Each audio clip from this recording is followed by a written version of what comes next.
Recebemos com muita alegria aqui nos estúdios da Capital FM a ex-reitora da Universidade Federal de Mato Grosso, professora Maria Lúcia Cavalli Neder. Ela vem falar sobre sua pré-candidatura pelo PCdoB ao Senado da República nas eleições deste ano.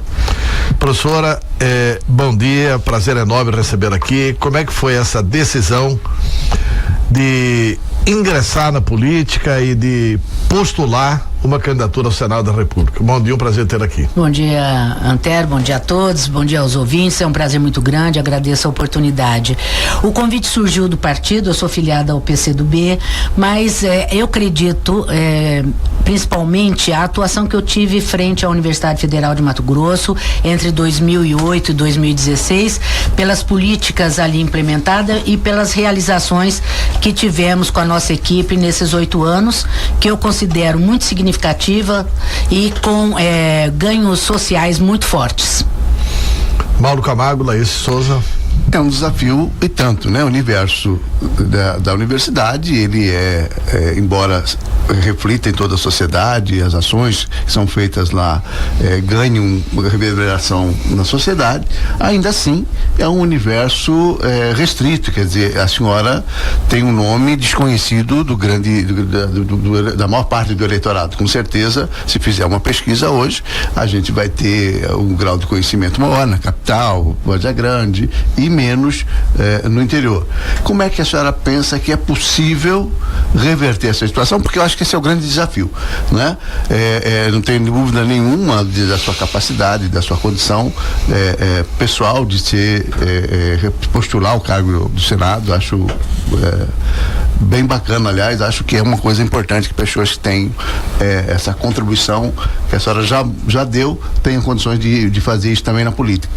Mas como é que pensa em superar esse desafio?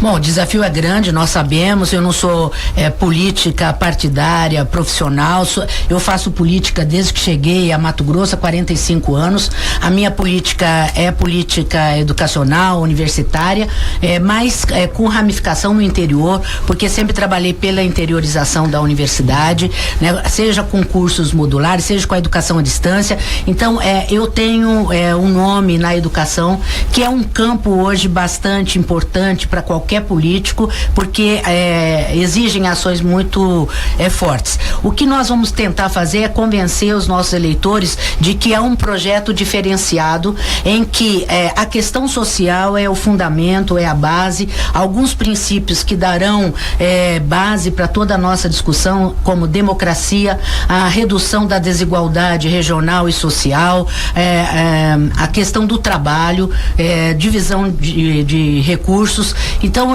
trabalhar com alguns princípios e ter como foco principal da nossa plataforma a questão do desenvolvimento social, porque o Mato Grosso hoje, ele é um dos estados mais importantes em termos de desenvolvimento, sobretudo econômico, mas nós não estamos vendo muitas vezes que este desenvolvimento tenha trazido muitos ganhos para a área social, como é a questão da saúde, da educação, e também hoje uma questão que tem preocupado muito a população, que é a questão da violência, né? Então, nós temos certeza de que um projeto que trabalhe essa questão, né, do desenvolvimento social como a sua prioridade, ela tem um público bastante importante para aderir a esse projeto.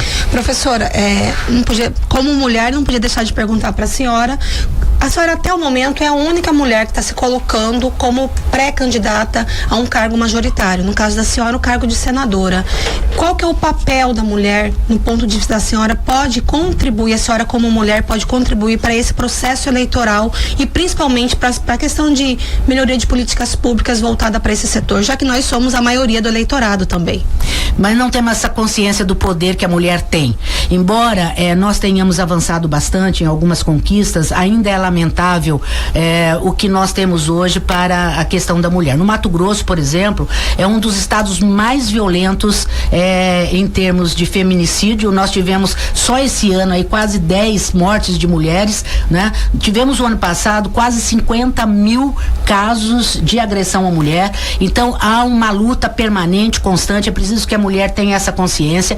E na questão da política partidária, se você pegar a história de Mato Grosso de 300 anos, nós tivemos apenas, parece-me que 10 mulheres chegando à Assembleia Legislativa. Começamos com a Sarita Baracate, que foi uma das pioneiras, mas hoje você olha no parlamento quantas mulheres temos no estado, quantas mulheres temos em nível nacional e quantas mulheres de Mato Grosso temos no Senado. Quer dizer, a mulher, ela sempre fica em segundo plano, mesmo com a questão da cota dos partidos. Muitas vezes elas entram apenas para cumprir a lei e não para realmente fazer uma representação. Então, eu compreendo que nós mulheres temos que ter a consciência do poder que temos. Somos a maioria hoje da população, no estado não é diferente, e nós podemos influenciar muito fortemente a política do estado. E a nossa conduta como senadora é entrar nessa luta que tem já várias senadoras trabalhando, mas na questão, por exemplo, da agressão da mulher, a questão da diminuição de salário da mulher quando entra no mercado de trabalho. Você sabe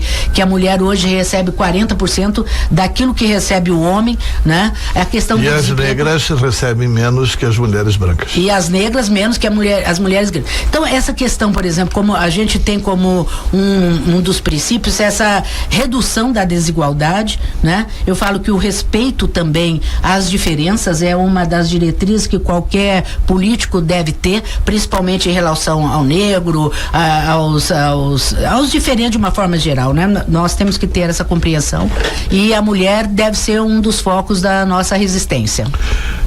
Professora Maria Lúcia, nós temos aqui uma pergunta do professor Pedro Pinto de Oliveira, que é comentarista, colaborador aqui do Jornal da Capital e é professor da Universidade Federal de Mato Grosso. A pergunta do Pedro Pinto. Bom dia, amigos e amigas da Rádio Capital. Bom dia, Antero, Laís e Mauro Camargo.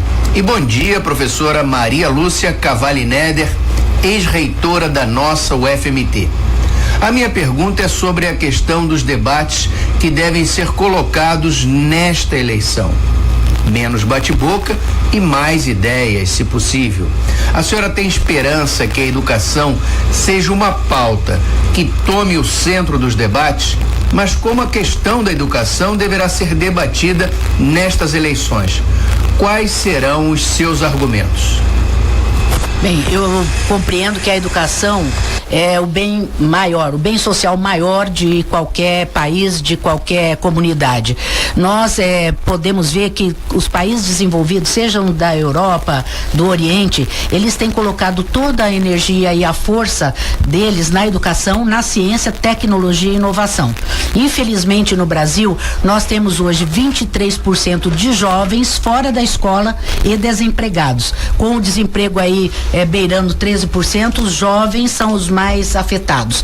E a educação, na minha compreensão, eu entendo que nós devemos ter como foco central da nossa proposição de candidatura, se ela vier a acontecer, a questão da educação, primeiro, porque o Brasil hoje, infelizmente, faz parte dos piores índices de qualidade na educação básica. Os nossos estudantes não sabem ler, não sabem escrever e não sabem minimamente a aritmética. Isso é um dado real e nós não vemos nenhuma preocupação do governo, principalmente federal, que com a lei do teto agora fez uma redução drástica na educação, mais de 30%, principalmente nas universidades. E falando em universidade, os nossos jovens hoje, nós deveríamos estar com 30% dos jovens de 18 a 24 anos na universidade, como estão o Chile, a Argentina, os países aqui vizinhos, sem falar na Europa e nos Estados Unidos, e nós nós temos um índice muito baixo de estudantes nas universidades.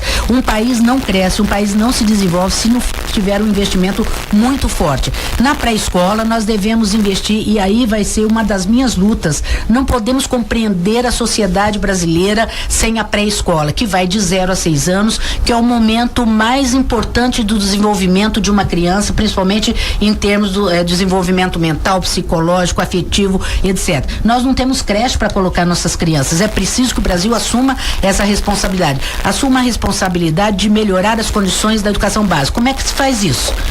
Não é simples e não é fácil. Primeiro, a infraestrutura das escolas. Eu quero trazer aqui o exemplo do Maranhão. Quando o governante quer, ele faz. Ele acredita, ele faz. O governador Flávio Dino passou agora, para este ano, o salário de R$5.400 para os professores do Maranhão. Isso já significa que o professor terá maior envolvimento e condições, inclusive, de ter uma TV a cabo, de comprar um livro, de comprar uma revista, porque se o professor que ganha hoje, na maior parte do país, R$900, ele tem o salário mínimo, ele não tem condição mínima de fazer uma capacitação, uma informação. Então, a infraestrutura, plano de carreira e também salário é importante para que o professor. E um plano muito bem elaborado pelo país para que a gente possa ter o alcance. Nós vamos ainda demorar uns 50 anos se tivermos uma política pública séria para alcançarmos os índices dos países desenvolvidos. E, infelizmente, nós estamos quase que na última colocação no ranking mundial em termos de qualidade da educação para a educação básica e para o ensino médio. Fora também essa questão de o jovem não estar na escola. O índice eu vi essa semana, 23% de jovens. Há uma apartheid social, inclusive queria dizer o seguinte, com relação ao ensino básico, com todas as dificuldades do ensino básico, pelo menos presença em sala de aula você tem entre 94% e 95% do ensino básico. Com relação à universidade, é uma outra discussão, mas com relação ao ensino médio, o estado como Mato Grosso, por exemplo, apresenta dados impressionantes. Você tem apenas dos 90% que terminam o ensino básico, dos 94% que terminam o ensino básico, só 32% começam o ensino médio. Porque faltam professores de física, química, biologia e matemática no interior. E aí há um corporativismo ligado à coligação que a senhora pertence, que é o corporativismo aqui do Sintep. O Sintep, por exemplo, não admite, o que é um absurdo, né? Eu acho que um governador sério já deveria ter feito isso. Não admite, por exemplo, Guarantã, porque eu não estou dizendo que lá não tem, citando como exemplo, se Guarantã não tiver ensino médio, por que não tem? Falta professor de química. Por que não faz o ensino satelitário daqui de Cuiabá? O professor de química dá aula aqui e vale para todos os municípios do estado, e você vai ter, porque o Sintep não deixa.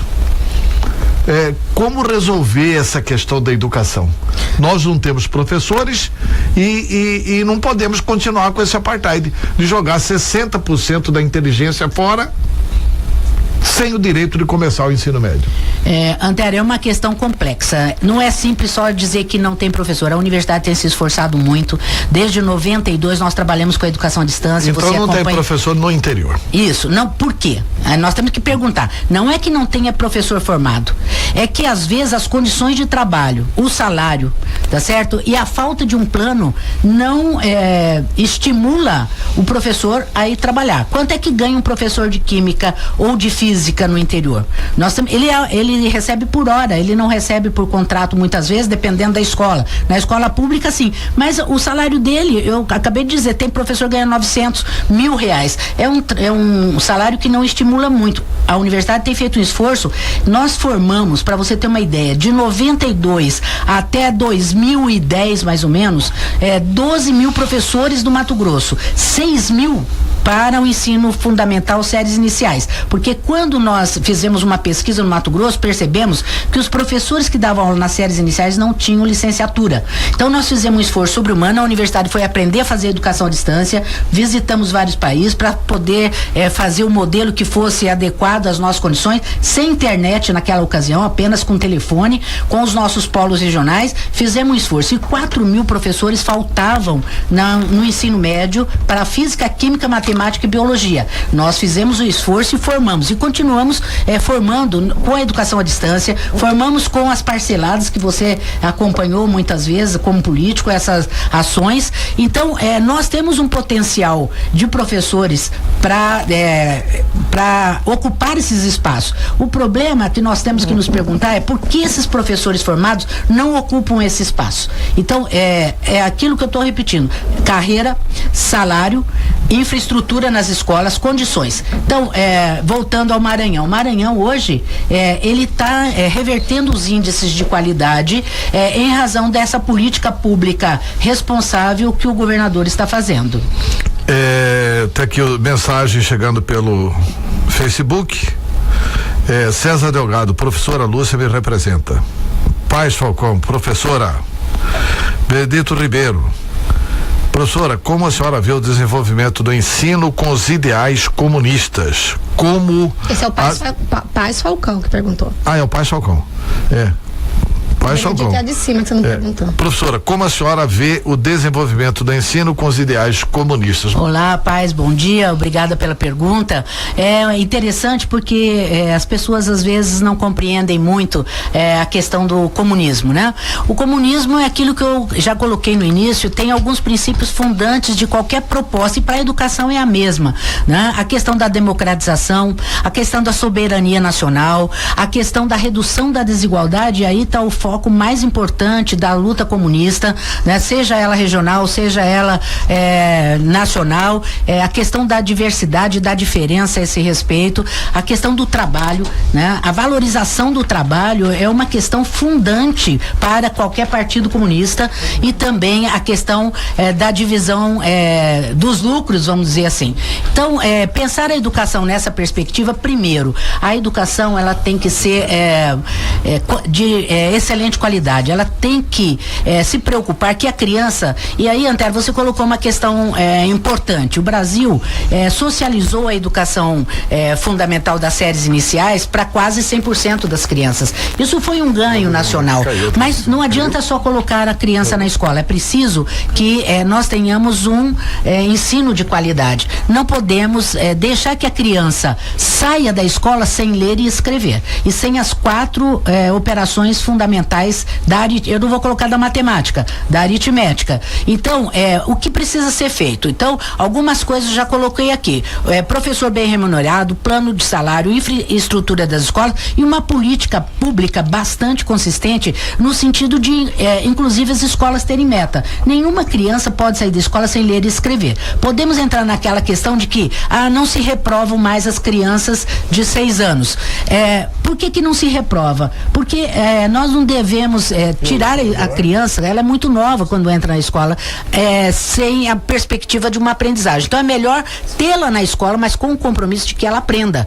Então, quando nós temos uma ideologia, por exemplo, da individualidade, como existe no Brasil, qualquer fracasso escolar é do indivíduo e não do sistema. Então, quando um aluno de 5 anos, 6 anos é reprovado, toda a questão que é colocada é que ele é incapaz. Ele não surge na educação, seja no ensino fundamental, seja no ensino médio, seja na universidade. Professora, só vou pedir o seguinte: tem uma fila de gente querendo perguntar. E aí eu queria que a senhora fosse mais breve nas respostas. Mulher é um complicador. Não é que mulher é um complicador, não. As pessoas estão achando a entrevista espetacular e tá todo mundo querendo perguntar. Então, assim, Mauro Camargo. Rapidinho. No meu questionamento, a senhora tratou de um assunto bastante interessante e polêmico, sobretudo para Mato Grosso, que é a questão de ser um estado que produz muita riqueza, mas que gera pouco imposto e, portanto, gera mais demanda na área pública do que propriamente condições de atender. Por exemplo, você tem uma riqueza forte na produção de commodities para exportação, não paga imposto. Como não paga imposto, esse dinheiro não vem para educação, para saúde, etc, etc. Como é que a senhora vê essa questão, e ao mesmo tempo a gente sabe que é fundamental, porque o imposto direto que a atividade econômica do agronegócio gera é que dá às cidades e ao próprio Mato Grosso essa condição de qualidade de vida acima da média. Muitas vezes é incompreensível. Primeiro, a vocação de Mato Grosso é o agronegócio. Nós temos que compreender isso e valorizar. Por encontrar os outros 60 milhões, na época a nossa obra seria 120 milhões e com 350 leitos, 50 leitos só para UTI e nós iríamos para alta complexidade, importantíssimo. Fizemos um convênio. E aqui eu quero dizer o seguinte: o convênio que a universidade fez, que eu assinei, foi com a instituição chamada Estado. Nós não fizemos com o governador A, B ou C. Nós queremos que o Estado cumpra a sua responsabilidade. Naquela época de pôr os 60 milhões, hoje, com as correções todas, o preço do hospital já não é 120 milhões mais, possivelmente 180 milhões, mas nós devemos enfrentar, entendendo que esse hospital, ele vai servir para a universidade, porque ali serão formados todos os profissionais da área da saúde, mas o mais importante é um hospital para a população de Mato Grosso, para a população norte do Brasil. Seria o único hospital federal. E aí, Antério, eu não entendo o seguinte: o recurso que nós temos hoje são 80 milhões, nós já gastamos 8 milhões aproximadamente. Eu falo nós, o convênio, porque a responsabilidade da obra, é bom que a gente esclareça isso, é do governo do estado. No nosso convênio, a universidade repassou para o estado 60 milhões de reais, para o estado complementar com seus 60 milhões e o estado administrará a obra, a universidade acompanharia. Nesse momento, nós tivemos um problema e eu lamento que nós tivéssemos que fazer a rescisão contratual com a primeira empresa que ganhou a licitação, isso em 2014, mas não dá para compreender por que nós estamos de 2014 a 2018 sem uma nova licitação, tendo dinheiro no caixa. Porque se o governo tivesse tido empenho, nós já poderíamos estar terminando a parte de estrutura do hospital, ficaria apenas o acabamento para ser feito. Agora, o mais importante, eu espero que o governador tenha sensibilidade, Antero, nós gastamos 100 milhões de reais por ano no Hospital Júlio Miller. O governo vai ganhar um hospital, ele vai gastar 100 milhões, vamos colocar hipoteticamente 100 milhões, mas ele vai ter pro resto da vida dele 100 milhões anual colocado pelo governo federal, porque o hospital será custo zero para o governo do estado. Não dá para compreender, pro custeio. Então não dá para compreender, com todos os profissionais, médico, todos os profissionais, né? Mas perdemos 3 anos e pouco, né, professor? Porque tava indo até razoavelmente bem a obra e parou, né? Nesse governo não andou nada, vezes nada. Mas tem uma pergunta aqui de um ouvinte da Capital FM. Bom dia, Antero. Bom dia, Laís, Mauro. Bom dia, professora. É muito bom ouvir a senhora falar, ver os projetos da senhora, é muito bom. Eu queria saber da senhora como que é o projeto da senhora para as crianças, professora, que está passando de ano sem saber ler, né? Se a criança passa de ano e não sabe nada, ele chega lá na 5ª, 6ª série, não sabe fazer uma conta, não sabe fazer uma redação, não sabe fazer nada. Eu queria saber da senhora qual que é o projeto da senhora sobre isso aí. Então eu agradeço muito a sua pergunta. Essa é uma questão crucial hoje para o Brasil. Não podemos admitir que uma criança saia da 4ª série para a 5ª série sem saber ler, escrever e aritmética. Então nós temos que pôr metas. O governo do estado aqui tem que ter metas. Ele tem que fazer não só a prova Brasil, que é aquela prova que vem do governo federal, mas o nosso governo tem que mês a mês acompanhar as escolas no desenvolvimento das crianças. A criança tem que aprender. Quando eu era criança, eu morava no interior do estado de São Paulo. Nós tínhamos, obviamente que essa figura nem existe mais, o que a gente chamava de inspetor de escola. O que o inspetor fazia? Ele ia de escola a escola, vendo se o programa foi cumprido pela professora e como que ele via isso? Pelos diários de sala, e ele fazia as avaliações com as crianças em loco. Então dava o ditado, se aprendeu, por exemplo, a letra C, ele dava o ditado com a letra C, com as palavras, etc. E a criança tinha que saber. Se não soubesse, não havia castigo, não havia nada para o professor. Ele apenas recomendava que se refizesse novamente. Então, a avaliação, ela é importantíssima para acompanhar o desenvolvimento do estudante, não para desqualificá-lo ou tirá-lo fora do sistema. Ele tem que continuar na escola. Eu não sou a favor de tirar uma criança, reprová-la, porque a culpa fica sendo da criança e não do sistema. Então, o sistema tem que ser responsabilizado pela aprendizagem da criança. Então, nós temos que ter meta, temos que ter, no primeiro ano, o que a criança precisa aprender, e mês a mês um acompanhamento. Os melhores professores têm que estar na série inicial. Nós invertemos. Os melhores salários estão na universidade. Os piores salários estão nas séries iniciais e na creche. É o contrário, gente. O melhor professor, aquele que está mais bem preparado, o que vai receber o melhor salário, isso é uma questão que o governo pode fazer. Porque vai estímulo. A netinha, né? Isso. Estímulo para o professor que vai para as séries iniciais. Com o compromisso. Esse é um raciocínio super importante. Não, muito importante. Invertido hoje, mas é um raciocínio super importante, porque ninguém chega na universidade é de quem entende de educação, né? De educação, é de quem entende de educação. Professora, tem uma pergunta aqui do Sebastião.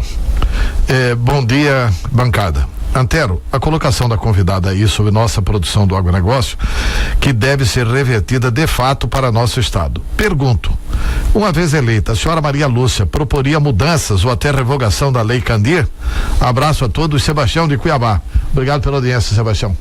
Obrigada, Sebastião.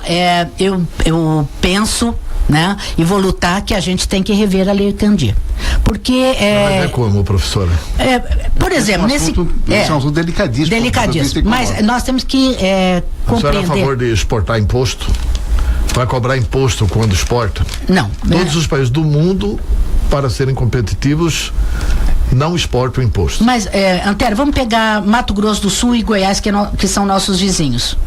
Tá certo? Tá. O que eles fazem? O que eles exportam não paga imposto. Mas 50% eles estão... Fica para o mercado interno. É isso. Exatamente. É isso. É isso aí. Para estimular a agroindústria. Exatamente, para a agroindústria. Então, nós temos que esmagar pelo menos os nossos grãos aqui, nós não podemos levá-los in natura, né? Então, essa é uma preocupação. A receita do Estado cresceria em 5 bilhões ao ano. Então.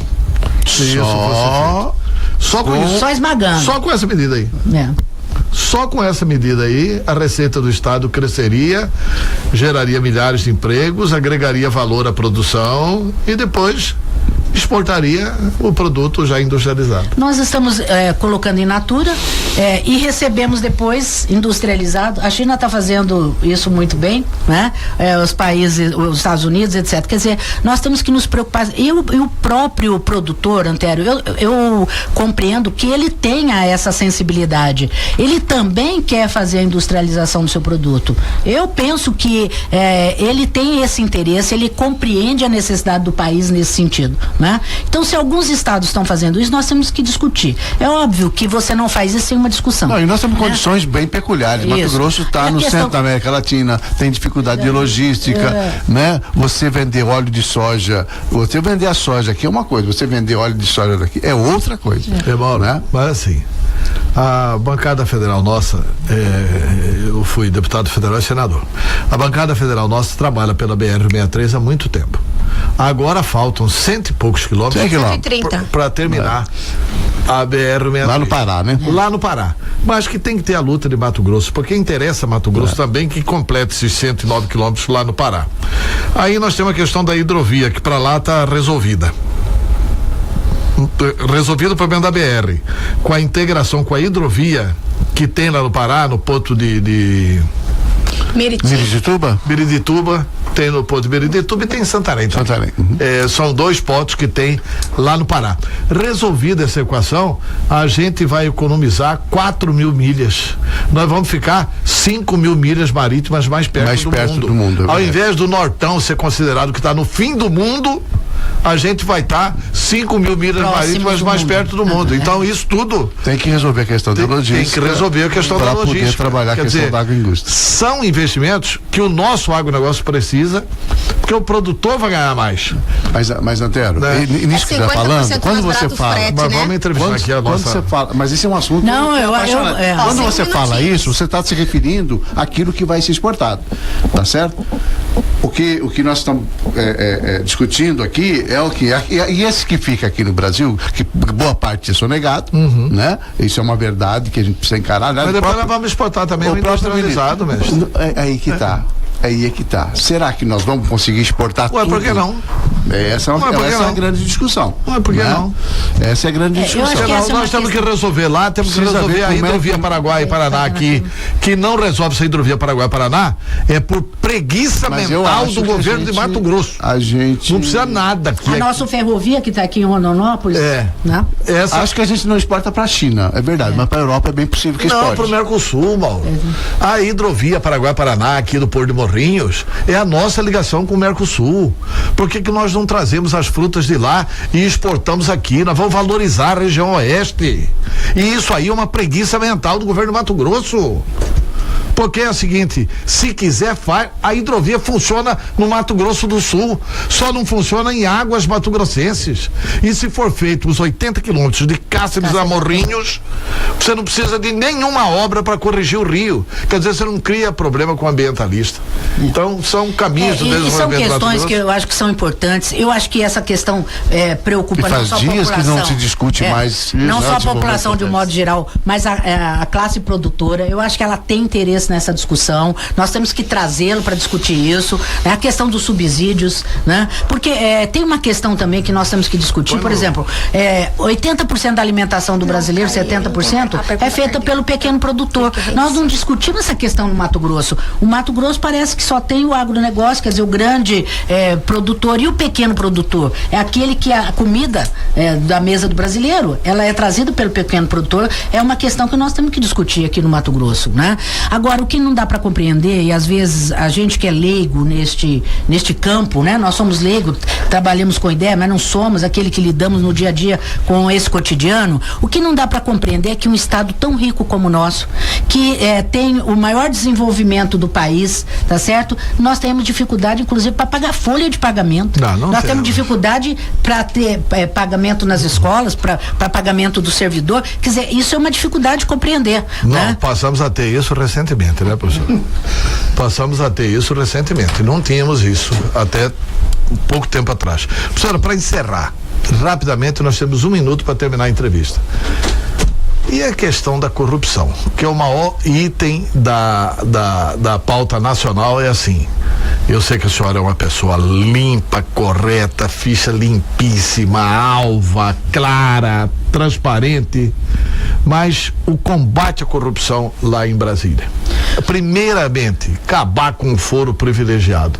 Como é que a senhora vê isso rapidamente, infelizmente, em 1 minuto? Tá, primeiro dizer o seguinte, na minha compreensão, a ética é um pressuposto. Ela não é nenhuma condição. É um pressuposto. Qualquer pessoa virtude, tem que ser ética. Não é virtude. Não é nem virtude. Nem obrigação. É condicionante. É um condicionante, é um pressuposto. Então, o combate à corrupção tem que ser mesmo prioridade. Eu acho que essa questão do foro é um problema. O brasileiro, ele tem que ser, o político tem que ser tratado como qualquer brasileiro, tá certo? Ele tem problema, ele tem que ir pra justiça e vai se defender na justiça sem foro privilegiado. Esta outra questão, Antero, que eu acho que me preocupa muito, essa questão do ad eterno da renovação, por exemplo, no Senado e no Congresso. Tem deputado, senador que fica 40 anos. Eu acho que a gente tem que acabar com isso. É como na universidade, tem uma reeleição e acabou. Depois você tem um período sabático e você pode voltar depois, mas ininterruptamente você vai trazendo como natural questões que não são naturais. Isso faz parte do programa do governo do Partido Novo. Olha que nós vamos transferir a senhora de partido aqui.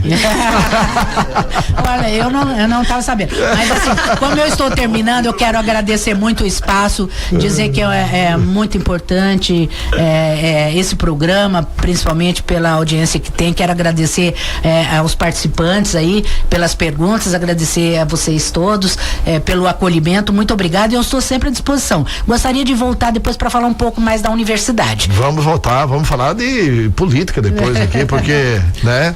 Depois a senhora vai vir aqui com direito porque o Pablo está sempre me ligando. Olha, a professora, o Pablo é um fã da professora. O Pablo é fã da professora, tem muita gente aqui parabenizando a entrevista, né? A entrevista, parabenizando com a professora, e nós vamos ter aqui, né, uma senadora que defende a educação. Se for eleita, claro, né? E depende do nosso. Trabalharei para isso, com certeza.